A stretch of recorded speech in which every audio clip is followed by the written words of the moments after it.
할렐루야. 오늘은 NGP 시리즈 느헤미야 강의 16번째 시간으로 선순환의 사이클이 작동하게 하라는 제목으로 말씀을 나눌 때에 은혜가 있게 되기를 축복합니다. 초막절 일주일 동안 이스라엘 백성들이 하나님의 말씀을 충만하게 듣더니 무엇으로 이 말씀이 반응하게 되냐면 회개로 반응하게 됩니다. 사랑하는 여러분, 말씀 제대로 들으면 반드시 회개의 반응이 일어나게 됩니다. 여기서 우리는 특별히 1절에서 이 회개에 세 가지 키워드를 집중할 수가 있는데 같이 한번 말씀을 읽어볼까요? 시작. 그달 스무 나흔 날에 이스라엘 자손이 다 모여 금식하며 굵은 베옷을 입고 티끌을 무릅쓰며. 그들이 지금 회개로 지금 말씀을 들은 것들에 대한 반응을 보이게 되는데 회개에 대한 세 가지 집중적인 키워드를 발견할 수가 있습니다. 하나는 뭐냐면 거울이라고 하는 키워드고, 또 하나는 티끌, 그리고 또 하나는 베옷이라고 하는 그러한 키워드입니다. 우리는 이것을 오늘 우리 말씀의 제목인 것처럼 선순환의 사이클이라고 부를 수 있을 것입니다. 먼저 거울입니다. 1절 말씀에 거울이라는 말은 나타나지 않지만 이 1절 말씀 안에 거울이라고 하는 키워드를 얻어낼 수가 있습니다. 무엇이냐면 그들이 일주일 동안 하나님의 말씀을 듣더니 그 말씀 앞에서 자신들의 미처 알지 못했던 죄를 발견하게 됩니다. 그러니까 그들에게 이 말씀이 자신의 죄인됨을, 그래서 끊임없이 하나님을 대적하고 살았던 그 죄의 모습을 발견하게 되었다는 것은 하나님의 말씀이 그들에게 거울이 되었다라는 것을 의미하는 것이죠. 칼빈 선생님은 이 말씀을 뭐라고 정의하냐면 우리 영혼의 거울이다라고 정의한 바가 있습니다. 이 말씀을 우리가 보면 그 말씀 앞에 우리의 영적인 내면을 볼 수가 있게 된다는 것이죠. 고린도전서 10장 11절에 보게 되면 이런 말씀이 있습니다. 시작. 저희에게 당한 일이 거울이 되고 또한 말세를 만난 우리의 경계로 기록하였느니라. 말씀이 우리의 거울이 되어주신다. 신약 성경의 위대한 사도 바울은 거울 앞에 섰던 그 바울의 자기 인식을 바울의 사역 초기, 중기, 그리고 말기 사역으로 이렇게 나눌 수 있다는 것을 볼 수 있습니다. 첫 번째, 바울의 초창기 사역 기간에 에베소에서 고린도전서를 쓸 때 그는 고린도전서 15장 9절에서 뭐라고 고백하냐면 나는 사도 중에 가장 작은 자다. 사도 중에 가장 작은 자다. 그리고 바울의 중기 사역 기간에는 에베소서 3장 8절에서 뭐라고 고백하냐면 모든 성도 중에 지극히 작은 자다. 모든 사도보다. 그리고 바울의 말기 사역에는 디모데전서 1장 15절에서 나는 죄인 중에 괴수다. 여러분, 우리가 이 세 구절의 말씀 방금 읽었는데 초기, 중기, 말기. 처음에는 사도로 자기 자신을 지칭하다가 자기 인식을 사도로 인식했죠. 그리고 또 하나는 중기 사역에는 성도로, 그리고 마지막에는 죄인이고 그리고 괴수라고까지 자기 인식의 추이를 볼 수 있게 되는 것입니다. 자, 사도에서 성도로, 성도에서 죄인으로, 죄인에서 괴수로. 그러니까 말씀의 거울 앞에 서니까 작은 죄까지 다 보이는 거예요. 그래서 처음에는 사도로 자기 인식을 했다가 이거 말씀을 보면 볼수록 사도가 아니야. 그냥 성도에 불과해. 말씀을 더 깊이 있게 그 거울 앞에 서니까 성도가 아니야. 죄인이야, 죄인. 그래도 또 말씀의 거울 앞에 깊이 말씀을 보니까 죄인 중에도 괴수인 거야, 괴수. 사랑하는 여러분, 하나님의 말씀이라는 거울 앞에 서면 하염없이 자기 자신의 자금을, 연약함을, 그리고 하염없이 어리석음을 발견하게 되더라는 것입니다. 그러므로 여러분, 말씀에 빛 앞에 서는 것은 너무나 중요한 일입니다. 왜냐하면 자신의 죄를 발견하고 회개할 수 있기 때문에 그렇습니다. 1907년 평양 대부흥운동은 평양 대회개운동이라고도 부를 수 있는 운동이었습니다. 그 운동의 가장 핵심이 있었던 길순주 목사님의 스토리, 그 당시의 상황을 묘사하는 길들을 이렇게 소개합니다. 2,000명 이상을 수용하는 장대현 예배당에 회중이 차고 넘치도록 모인 사경회원 전체가 성령에 휩쓸림 받아 혹은 소리쳐 울고 혹은 가슴쳐 통곡하고 혹은 흐느껴 울면서 기도하고 혹은 발을 구르고 자복하며 혹은 춤을 추면서 찬미하니 소리소리 합하여 소리의 기둥은 번제단에 타오르는 불기둥같이 하늘로 떠올랐다. 길선주 장로는 이상한 귀빈과 개이한 주인이라는 제목의 설교를 했다. 우리를 찾아오신 주님이 이상한 귀빈이라는 것이었다. 존귀하신 분이 비천하고 누추한 땅에 오셨으니 이상한 귀빈이고 귀중한 몸인데도 오셔서 밖에서 오래 기다리시니 이상한 귀빈이시며 전능하신 분이 간절히 두드리시니 이상한 귀빈이라는 것이었다. 자애하신 귀빈을 환영치 않으니 괴이한 주인이고 간절하신 음성을 듣지 않으니 괴이한 주인이며 굳게 닫은 방문을 열지 않으니 괴이한 주인이라는 것이었다. 길 장로는 문을 열라, 문을 열라, 문을 열고 환영하라 라고 준엄하게 외쳤다. 성령으로 충만한 그의 설교는 흐르는 시냇물같이 회중의 가슴을 촉촉히 적셨다. 설교가 끝나고 길 장로의 기도가 시작되자 감동을 받은 회중들은 자기들도 모르게 아이고 아이고 소리를 지르며 통에 자복했다. 장례는 금세 울음바다가 되었다. 회중들은 온몸이 불덩어리처럼 달아오르고 많은 병자가 고침을 받았다. 회중은 은혜의 도가니에 묻혀 교회당을 떠나지 않았다. 죄인 잡으러 왔던 순표가 회개하고 기독교를 비판하러 왔던 중이 개종하고 신부가 은혜 받고 감격하며 염주를 길장로에게 기념으로 주기도 했다. 그는 기도의 도중에 갑자기 일어나 큰 소리로 외치기를 나는 아간과 같은 죄인이올시다 라고 하면서 지난날의 죄를 뉘우치면서 회개했다. 그가 친구 한 사람이 죽으면서 남은 재산을 잘 처리해달라고 부탁했다. 그는 유산을 정리하기는 하였으나 그 중에 100원은 수고비조로 인정하여 자기가 소유하였다. 길 장로는 기도하기를 나는 하나님을 속였고 친구와 그의 부인을 속인 도둑놈입니다. 내일 아침 일찍이 그 돈을 부인에게 돌려주겠습니다. 라고 공중 앞에서 눈물과 함께 자복하였다. 나 때문에 온 회중이 은혜를 받지 못하고 있으니 나는 죄인 중에 죄인이올시다. 라는 자복 기도는 쉬지 않고 계속하였다. 회중은 이때 모두 마룻바닥을 치면서 회개하기를 시작하였다. 기도가 계속되자 무겁고 슬픈 마음이 청중들을 사로잡았다. 한쪽 구석에서 어떤 사람이 울기 시작하였고 이어 모든 청중들이 울기 시작하였다.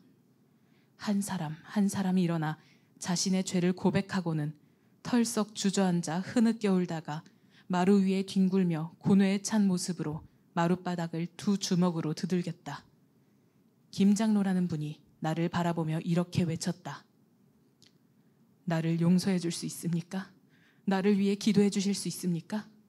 나는 자리에서 일어나 기도를 시작했는데 아버지 외에는 더 이상 무슨 말을 할 수가 없었다. 마치 교회당 지붕이 벗겨져 나가는 것 같았다.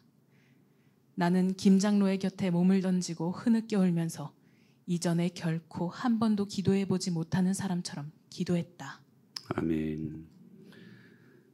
말씀의 진리 앞에 서니 그들은 회개의 진솔한 고백을 하나님 앞에 할 수 있었다는 것입니다. 이것이 1907년 평양 대부흥운동의 회개운동으로 시작된 이 나라, 이 민족을 살리는 능력이 될 수 있었다는 사실입니다. 재미있는 것은 이 평양 대부흥운동의 첫 시발점인 오늘 이 스토리가 있는 그 장대현 교회 2,000명이 모두 남자만 모였었다고 합니다. 남자들끼리만 자복하고 남자들끼리만 모여서 이 은혜를 경험했다는 사실입니다. 남자들이 은혜 받기 힘들거든요. 남자들이요 회개하기 힘듭니다. 그런데 하나님께서 그 회개하기 힘든 남자들을 자복시키시고 굴복시키시고 그리고 이 땅, 이 민족을 살려내기 위해 2,000명의 남자들을 주님께서 정결케 하시는 작업을 하셨다는 사실입니다. 이 자리에 재미있는 일화가 있습니다. 이 자리에는 죄를 짓고 쫓기던 범인이 있었다고 합니다. 근데 이 범인이 몰래 숨다가 이 자리에 참석한 것입니다. 이 말씀을 듣다 보니까 은혜를 받은 거예요. 그러면서 회개하기를 제가 이 죄를 지은 범인입니다라고 손을 들더랍니다. 근데 그를 쫓고 있었던 경찰도 그 자리에 있었다고 합니다. 근데 그 경찰도 은혜 받았어요. 그리고 회개하니까 이 경찰도 자복하더니 나는 저 범인보다 더한 범인이라고, 죄인이라고. 회개가 온통 장대영 교회를 휩싸여 버린다는 사실입니다. 사랑하는 여러분, 우리의 복이 뭘까요? 말씀 앞에 정직하게 서는 것입니다. 그리고 그 진리의 찬란한 빛에 서는 것, 그리고 그 찬란한 진리의 빛에 투영되어진 내 자신의 죄된 모습을 발견하고 오늘 또 이 자리에 여러분이가 회개할 수 있다면 그건 여러분들에게는 복이라는 사실입니다. 사랑하는 여러분, 매일매일 말씀이라는 거울 앞에 서십시오. 그리고 또 한 가지 회개의 키워드가 있는데 바로 티클이라는 그러한 키워드입니다. 이것은 뭔지 재같이 느껴진다라는 표현을 쓰는 말인데 티클. 자 보십시오. 거울로 자신의 죄를 발견하니까 자신이 어떤 존재로 보이는 거예요? 티클 같은 존재로 보이는 거예요. 먼지 같은, 재 같은 아무런 가치 없는 하찮은 존재로 인식하게 되더라는 것입니다. 지금까지는 자기가 최고인 줄 알고 살았는데 자기 자신의 모습을 말씀의 진리 앞에 투영해보고 나니까 내 자신 너무나 무가치함을 느끼는 그러한 반응이 일어나더라는 거예요. 나는 아무것도 아니다. 나는 아무것도 아니다. 여러분, 그렇게 말씀 앞에 서면 때로 아플 수 있습니다. 히브리서 4장 12절에서 이렇게 말씀하셨죠. 같이 있습니다. 시작. 하나님의 말씀은 살아있고 활력이 있어 좌우의 날선 어떤 검보다도 예리하여 혼과 영과 및 관절과 골수를 찔러 쪼개기까지 하며 또 마음의 생각과 뜻을 판단하나니. 여러분, 말씀의 진리가 우리 안에 쏙 들어오면 여러분 때로 그 말씀의 메스가요, 검이라고 말씀하잖아요. 이 메스를 말하는, 수술하는 칼을 말하는 건데 이 메스가요 우리의 혼과 영과 그리고 관절과 골수를 찌른대요. 여러분, 칼이 여러분 찌르면 아플까요? 안 아플까요? 안 아플 사람 있을까요?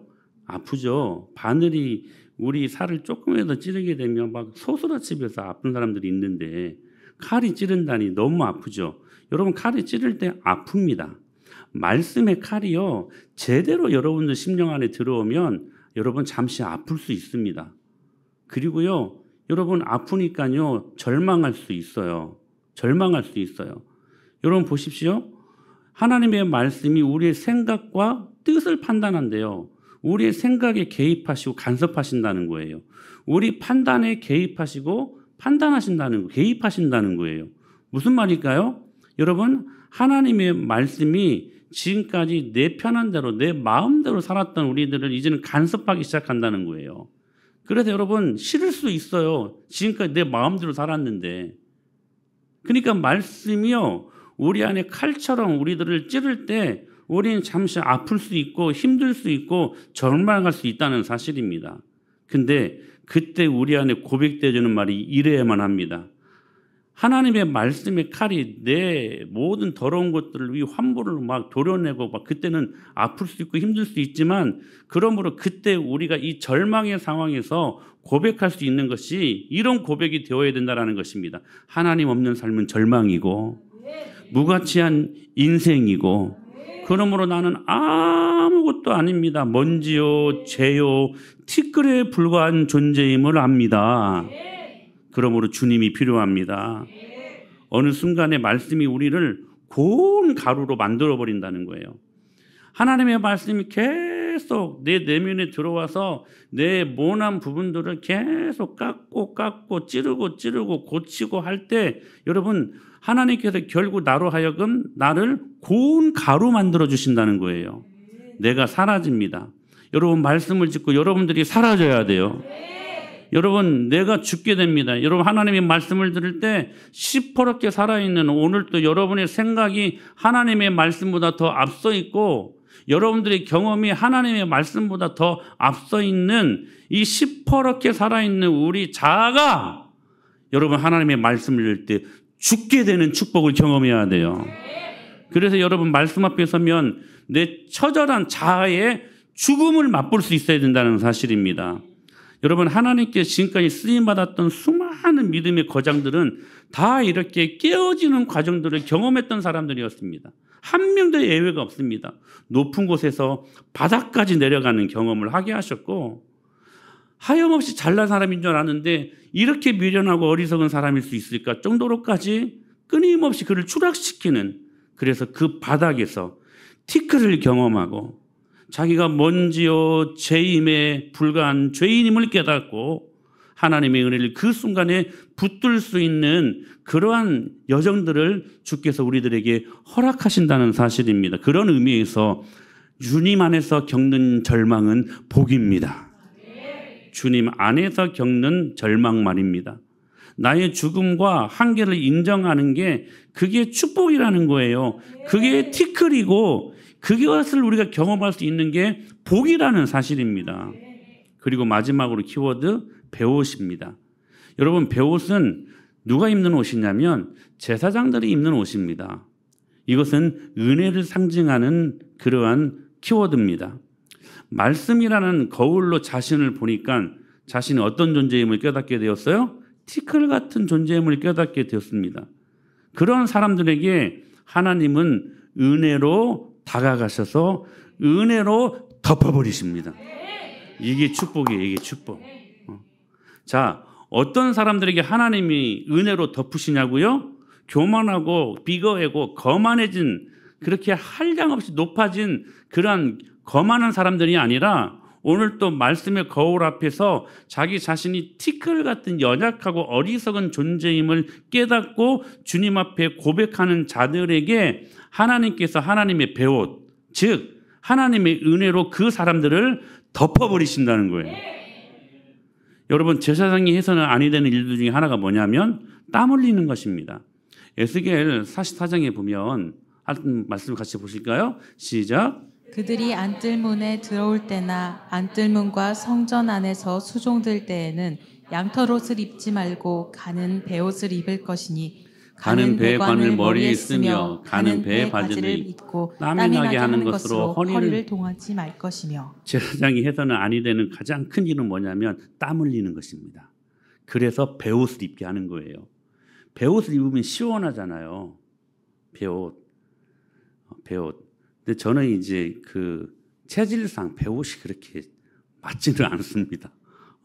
베옷을 입으면 어떤 분들은 막 시원하다고 하는, 저는 까칠까칠해가지고 저는 차라리 면이 좋은데, 하여튼 베옷은 통상적으로 시원하게 해주는 옷입니다.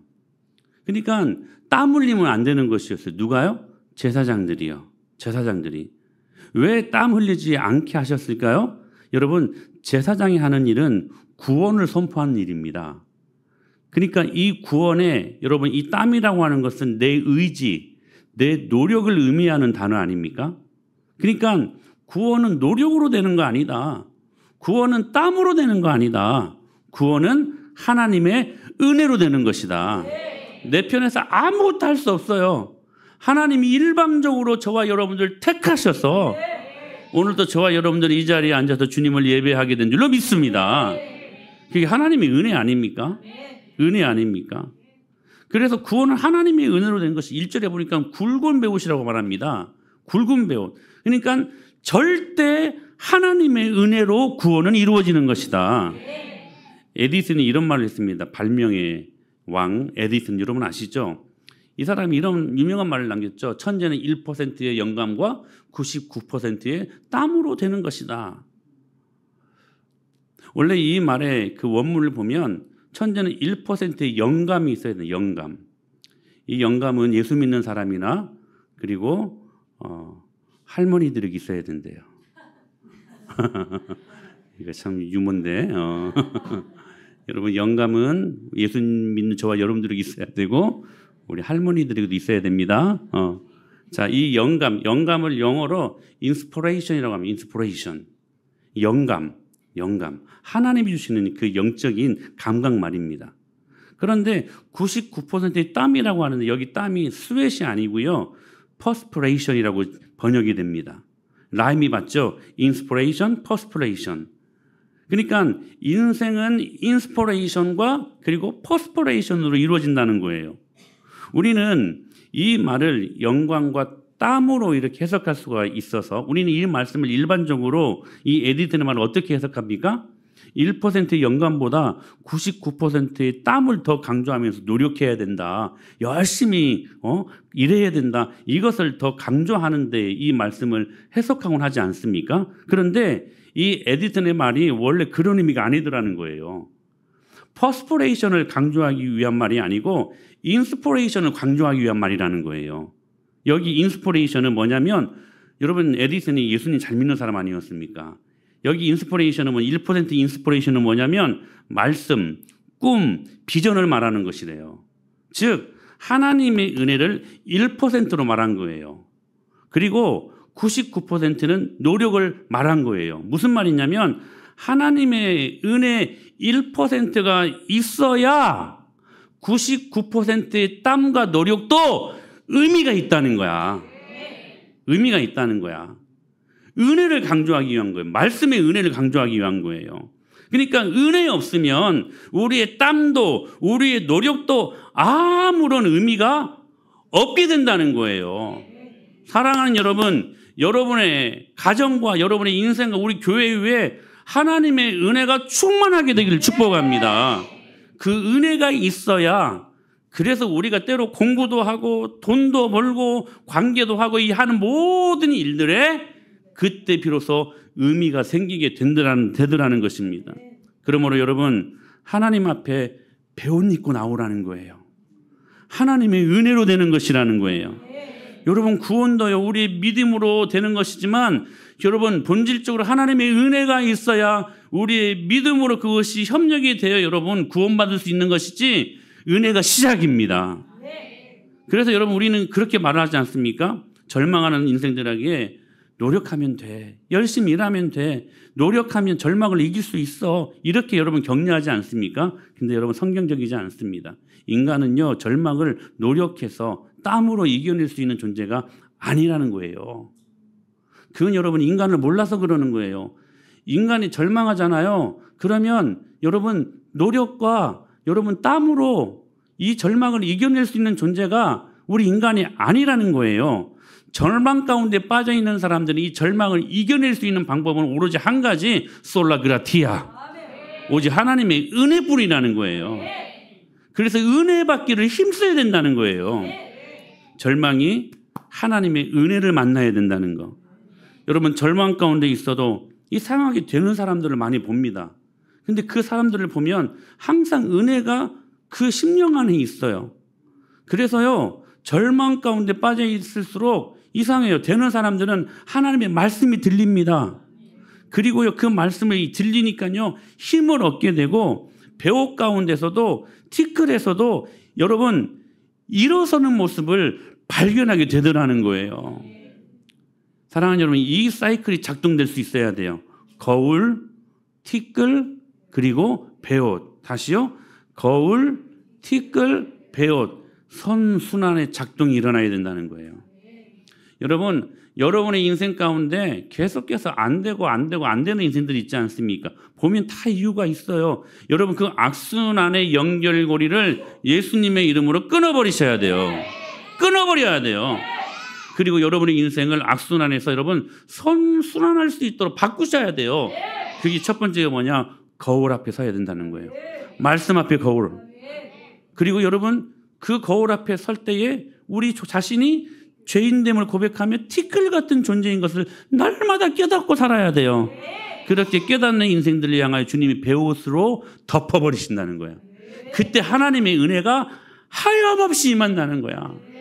그게 되는 인생이고 그게 여러분 축복받는 인생이라는 사실이에요. 하나님의 배옷이 여러분의 가정을 덮어버려야 돼요. 여러분의 인생을 덮어버려야 돼요.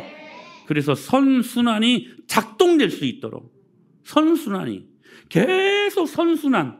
어떻게 해도 돼. 할렐루야. 어떻게 해도 되는 거. 자, 여러분, 선순환의 작동이 일어나야 되는데 이제는 우리 편에서는 여러분 보십시오.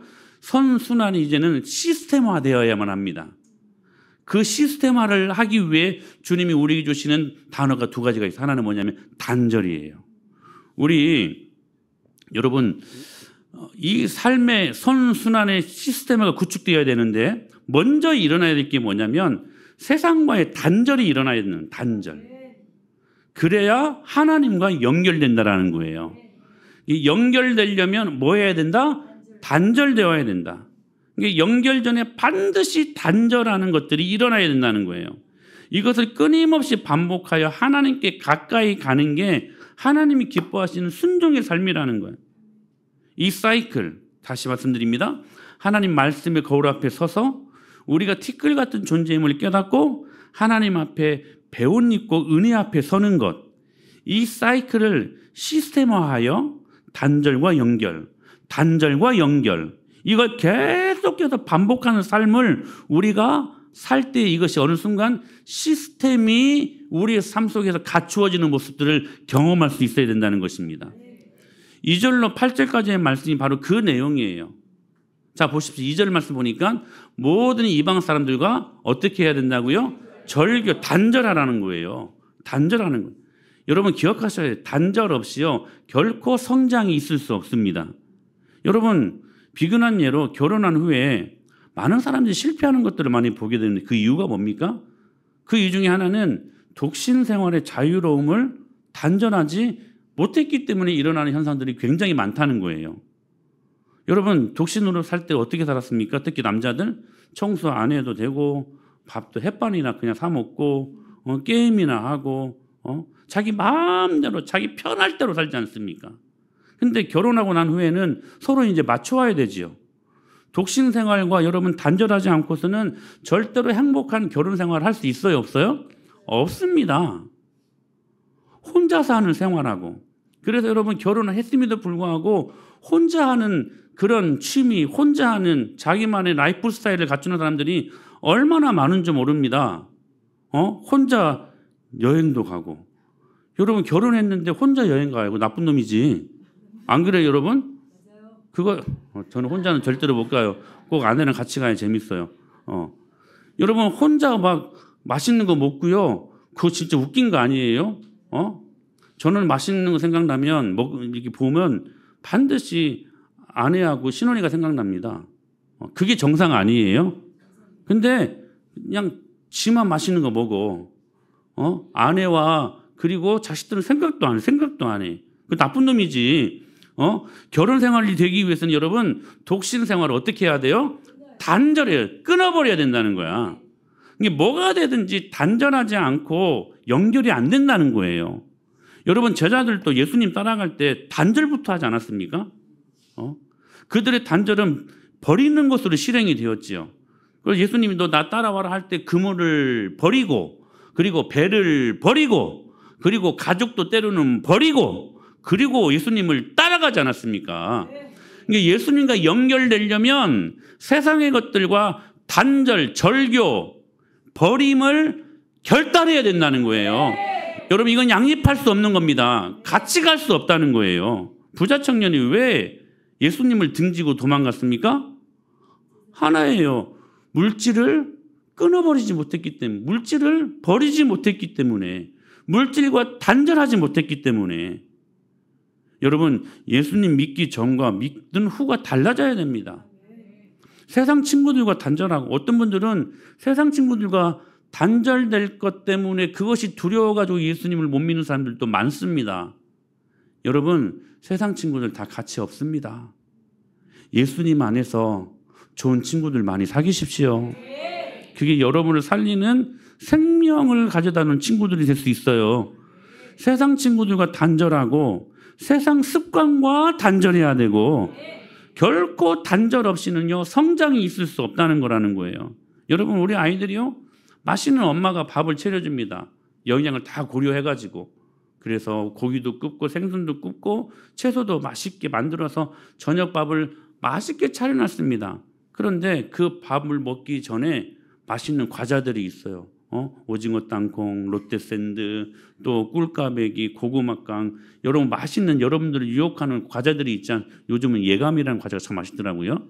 그 감자무 과자인데 얼마나 식감이 좋은지 막 바삭바삭바삭해요. 근데 여러분 맛있는 엄마가 차려준 그 밥상을 먹기 전에 여러분 이 군것질거리를 끊어버리지 못하면, 그리고 이거에 손을 대고 밥을 먹으러 가면 100% 밥 맛있게 못 먹습니다. 맛있게 못 먹습니다. 여러분 세상에 군것질거리들이 얼마나 많은지 몰라요. 우리 영적인 이 상황 속에서 보면 그거 끊어버려야 하나님이 차려주신 말씀의 밥상을 이 주일에도 여러분들이 맛있게 받아 먹을 수 있게 된다는 사실입니다. 여러분 단절해야 될 과거, 단절해야 될 상처, 단절해야 될 아픔들이 있지 않습니까? 지난주 말씀을 기억하십시오. 감사로 과거를 바꾸십시오. 재해석하고 의미를 다시 부여하고, 단절되어야, 과거로부터 단절되어야 현재 오늘을 살 수 있게 된다는 것입니다. 과거의 상처와 아픔과 눈물로부터 단절하십시오. 하나님보다 더 사랑했던 거 끊어버리십시오. 지난 수요일에도 말씀드렸던 것처럼 여러분들에게 2등되었던 것들, 근데 그 2등이 계속 1등의 자리에 올라서려고 그래요. 여러분 1등의 자리는 오직 누구뿐? 예수 그리스도뿐. 할렐루야. 근데 예수님을 내리고 그 2등의 것들이 올라가려. 그걸 뭐라고 한다고? 사자성어로 우상숭배. 여러분 2등의 것들을 단절해야 1등의 자리에 하나님이 늘 계십니다. 그리고 연결입니다. 연결. 단절해야 연결이 된다는 거. 그래서 여러분 지금 이스라엘 백성들이 일주일 동안 말씀 듣고 회개하지 않습니까? 세상과 단절하려고 그들이 선택했던 것은 초막절 일주일 동안의 절기였어요. 말씀 듣고 회개하는 것이었어요. 낮에 4분의 1이 하나님 말씀을 낭독하고, 계속해서 본문을 보니까 3절을 보니까 4분의 1은 자복하고 회개합니다. 계속 이 일들이 반복이 되는 거예요. 그러자 어떤 현상이 일어납니까? 그야말로 빈익빈, 여러분 VV 이 현상이 일어나요. 무슨 말이에요? 여러분 계속해서 믿음이 믿음을 낳고, 기도가 기도를 낳고, 회개가 회개를 낳고, 그 안에 하나님과 연결되는 은혜가 만들어지는 거야. 요한복음 15장 포도나무 미화 아시죠? 여러분 우리는 포도나무 대신 예수 그리스도께 붙어 있어야 돼요. 그래야 살아요. 근데 단절해야 연결된다는 거야. 3절로 6절을 보면 여러분 한번 말씀을 보실까요? 3절부터 6절까지의 말씀을 다시 한번 봉독합니다. 시작. 이날에 낮 4분의 1은 그 제자리에 서서 그들의 하나님 여호와의 율법책을 낭독하고, 낮 4분의 1은 죄를 자복하며 그들의 하나님 여호와께 경배하는데, 레위 사람 예수아와 바니와 감미엘과 스바냐와 분니와 세레바와 바니와 그나니는 단에 올라서서 그 소리로 그들의 하나님 여호와께 부르짖고, 또 레위 사람 예수아와 감미엘과 바니와 하삼느야와 세레바와 호디야와 스바냐와 부디야는 이르기를, 너희 무리는 마땅히 일어나 영원부터 영원까지 계신 너희 하나님 여호와를 송축할지어다. 주여, 주의 영화로운 이름을 송축하올 것은 주의 이름이 존귀하여 모든 송축이나 사냥에서 뛰어남이니이다. 오직 주는 여호와시라. 하늘과 하늘들의 하늘과 1월 성신과 땅과 땅 위의 만물과 바다와 그 가운데 모든 것을 지으시고 다 보존하시오니 모든 천군이 주께 경배하나이다. 아멘. 여러분 하나님의 말씀을 들으니까요, 진리 앞에 서니까요, 여러분 자신이 티끌 같은 존재임을 깨닫게 돼요.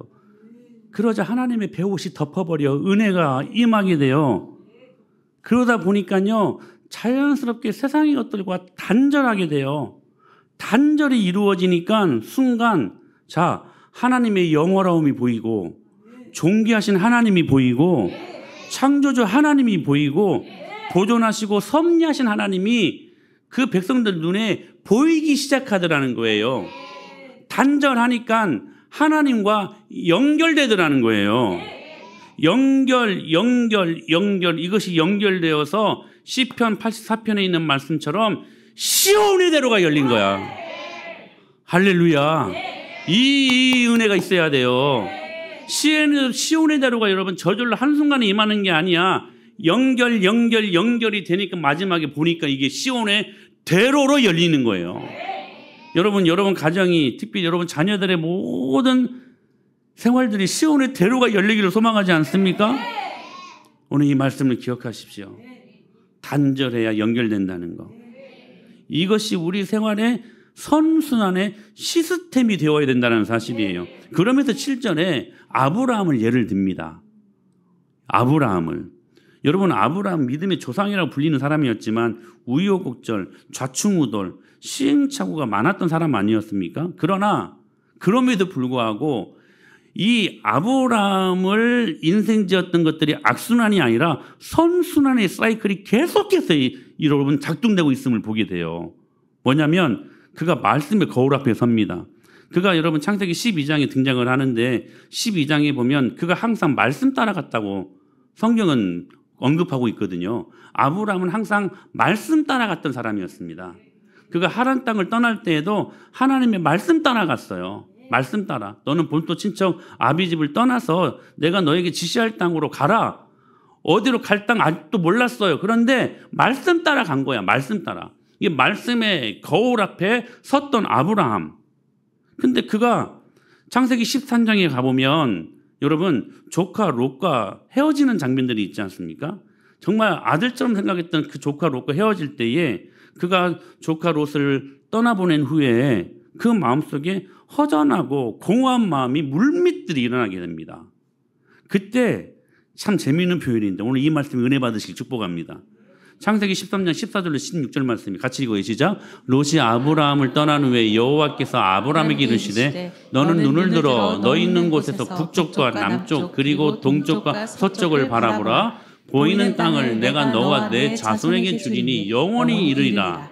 내가 내 자손이 땅에 티끌 같게 하리니 사람이 땅에 티끌을 능히 셀 수 있을진데 내 자손도 세리라. 할렐루야. 자 보세요. 말씀의 거울 앞에 서니까요. 지금 이 아브라함은 어떤 이미지로 지금 묘사하고 있냐면 티끌 같은 존재로 지금 묘사하고 있어요. 티끌 같은. 근데요 보십시오. 오늘 이 말씀을 보면요. 이 순간에 주님이 지금 이렇게 허무하고 허전하고 공허한 아브라함의 그 삶 가운데 지금 하나님이 찾아오셔서 배옷으로 덮으시면서 이 축복을 하시잖아요. 재미있는 것은 뭐냐면 자 보세요. 우리가 말씀의 거울 앞에 서서 티끌 같은 존재라는 것을 발견하고 하나님의 은혜가 작동될 때에 하나님의 은혜가 어떻게 구체적으로 나타나게 되냐면 우리는 말씀 앞에 정말 티끌 같은 존재야. 근데 그 티끌을 하나님께서 바꿔버리셔. 그 전에 아무것도 아닌 먼지에 불과한 그 초라한 이미지를 주는 부정적인 의미인 이 티끌이요. 이제는 어떻게 바뀌냐면 내 자손이 땅에 티끌 같게 하리니. 여러분 티끌을 사람이 셀 수 있어요? 없어요? 없어요. 이거 가정법이에요. 만약에 셀 수 있다면 한번 세봐라. 셀 수 있냐? 이 말씀이 지금. 그러니까 여러분 이 티끌, 이 먼지를 셀 수 있어요? 없어요. 셀 수 없을 정도로 내 자손을 티끌과 같게 하리라. 티끌의 개념을 바꿔버린 거야. 무엇이요? 하나님의 은혜가. 근데 그 은혜 앞에 어떤 시스템이 작동되어야 된다고요? 하나님의 말씀 앞에 거울 앞에 바로 서고 티끌 같은 존재임을 날마다 깨닫고 단절과 연결을 계속해서 반복해서 이루는 사람들에게 네 자손이 땅에 티끌 같게 하리라. 그 티끌을 바꿔버리신다는 거예요. 사랑하는 여러분, 오늘 이 은혜가 임하게 되길 축복합니다. 지난주에 다니엘 우리가 말씀드렸잖아요. 왕의 진미를 단절하니까 그걸로부터 여러분 자신을 그냥 그 더러운 것들로부터 끊어버리니까 하나님이 더 크게 세우시고 하나님과 연결지어서 하나님의 일을 하게 하시지 않았습니까? 사랑하는 여러분, 오늘 이 선순환이 여러분의 인생 가운데 작동되게 하십시오. 그리고 시스템화 하십시오. 단절 연결. 여러분들이 품고 있는 아직도 제거되지 못한 더러운 것들을 끊어버리십시오. 끊어버리시고 주님과 오늘 연결하십시오. 그러면요, 여러분 주위에는 모든 것들이 다 풀려요. 다 풀려요. 너희들이 땅에서 매이면 하늘에서 매일 것이고 땅에서 풀면 여러분 하나님과 연결되라는 거예요. 그러면 하늘에서도 풀리리라. 오늘 이 귀한 능력의 말씀을 붙들고 오늘 말씀 제목대로 선순환의 사이클이 여러분의 인생 가운데 작동하게 할 수 있게 되기를 예수님의 이름으로 간절히 축복합니다.